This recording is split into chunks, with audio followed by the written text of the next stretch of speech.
ನಮಸ್ಕಾರ ಸ್ನೇಹಿತರೆ, ನಾನು ನಿಮ್ಮ ಪ್ರೀತಿಯ ನಂಜುಂಡೇಶ್ವರ ಕುರುಬರಳ್ಳಿ. ಇವತ್ತು ನಾನು ಕಾಟೇರಮ್ಮ ಶಕ್ತಿಪೀಠ, ಇದು ಹೊಸಕೋಟೆ ತಾಲೂಕಿನಲ್ಲಿ ಇರುವಂತ ಒಂದು ದೇವಸ್ಥಾನ. ಇವತ್ತು ನಾನು ಅಲ್ಲಿಗೆ ಹೋಗ್ತಾ ಇದ್ದೀನಿ. ಹೋಗೋದಕ್ಕೂ ಮುಂಚೆ ನನ್ನ ಬಿಲ್ವಪತ್ರ ಯೂಟ್ಯೂಬ್ ಚಾನಲ್ನ ದಯವಿಟ್ಟು ಸಬ್ಸ್ಕ್ರೈಬ್ ಮಾಡಿ ಅಂತ ಕೇಳ್ಕೊಳ್ತಾ ಈಗ ಹೋಗ್ತಾ ಇದ್ದೀನಿ. ಬನ್ನಿ ನೀವು ಒಂದ್ಸಲಿ. ನಮಸ್ಕಾರ.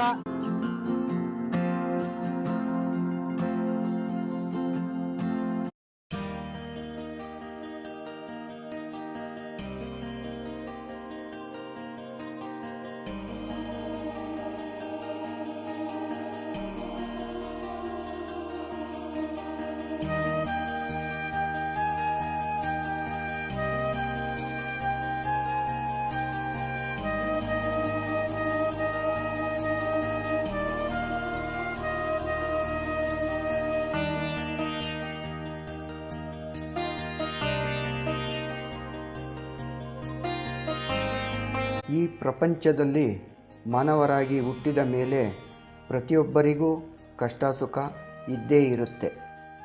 ಸಂಕಟ ಬಂದಾಗ ವೆಂಕಟರಮಣ ಎನ್ನುವಂತೆ ನಮ್ಮ ನಂಬಿಕೆಗಳಿಗೆ ಚರ್ಚು, ಮಸೀದಿ, ದೇವಸ್ಥಾನ ಮುಂತಾದ ಕಡೆಗಳಿಗೆ ನಾವು ಹೋಗುತ್ತೀವಿ.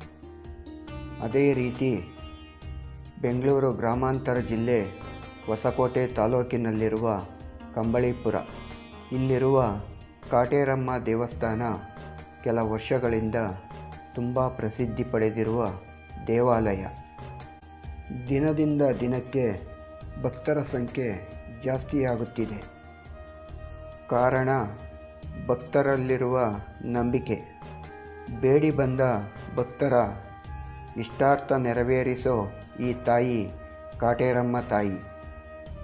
ಭಕ್ತಿಯಿಂದ 9 ವಾರಗಳು ಬಂದು ಇಲ್ಲಿ ತೆಂಗಿನಕಾಯಿಯನ್ನು ಹರಕೆಯ ರೂಪದಲ್ಲಿ ಆಲದ ಮರಕ್ಕೆ ಕಟ್ಟಿದರೆ ನಮ್ಮ ಕಷ್ಟಗಳು ಕಾಟೇರಮ್ಮನ ಕೃಪೆಯಿಂದ ಮಂಜಿನಂತೆ ಕರಗಿ ಹೋಗುತ್ತವೆ ಎಂಬ ನಂಬಿಕೆ ಭಕ್ತರದ್ದು.